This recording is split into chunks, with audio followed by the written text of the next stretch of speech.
இன்றே டவுன்லோட் செய்து உங்கள் ஃபேவரட் ஷோக்களை என்ஜாய் பண்ணுங்க. இப்படி எல்லாம் வாழ்றதுக்கு ஒரு குடுப்பனை வேணும்ல. பா, எவ்வளோ பெரிய பங்களா, அதுவும் பீச் வியூல, அரண்மனை மாதிரி எவ்வளவு லக்ஸரியா இருக்கு. I like it so much, aunty.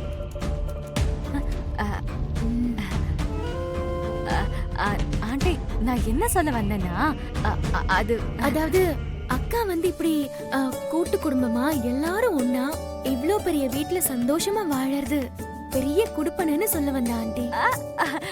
ஆமா, அதான் நான் சொல்ல வந்தேன்.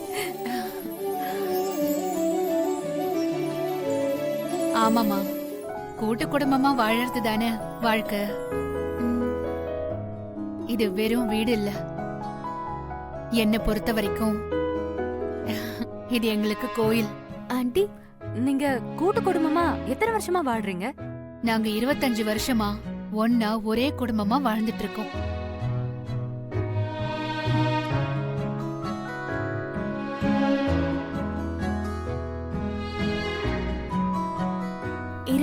வருஷம் ஒத்துமையா வாழறது பெரிய வரம் ஆண்டி. ஆமா, பெரிய வரும். நம்ம கடையோட 25th இயரை பெருசா செலிப்ரேட் பண்றதா இருக்கும். அதுக்காக நம்ம கடையோட ரீச்சை அதிகப்படுத்த ஏதாவது பண்ணணும்னு ஐடியா பண்ணிட்டு இருக்கோம்.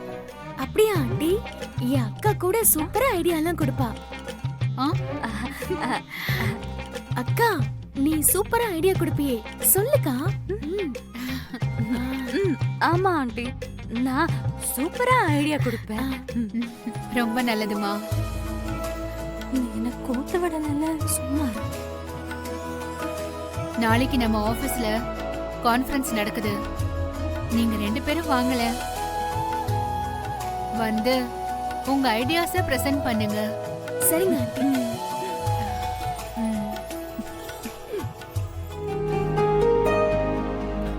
ஒரு நிமிஷம் ஆண்டி.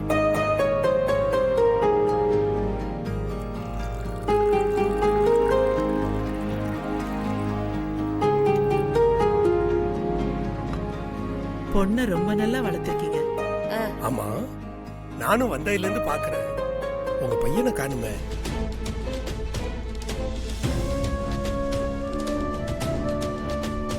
சொல்லு வரும், எவ்வளவு நேரத்துக்கு இப்படியே அமைதியா இருக்க போற? நான் இங்க வந்ததே நம்ம கல்யாண விஷயத்த பத்தி பேசதான். அதை எதுக்கு அவாய்ட் பண்ணி எனக்கு கூட்டிட்டு வந்த? அத உங்க வீட்டுல சொல்லிட்டல. இப்படி அமைதியா இருந்தா என்ன அர்த்தம்? என்னாச்சு? நான் ஏதாவது தப்பா? சேச்சா, அதெல்லாம் ஒண்ணும் தப்பா கேட்கல.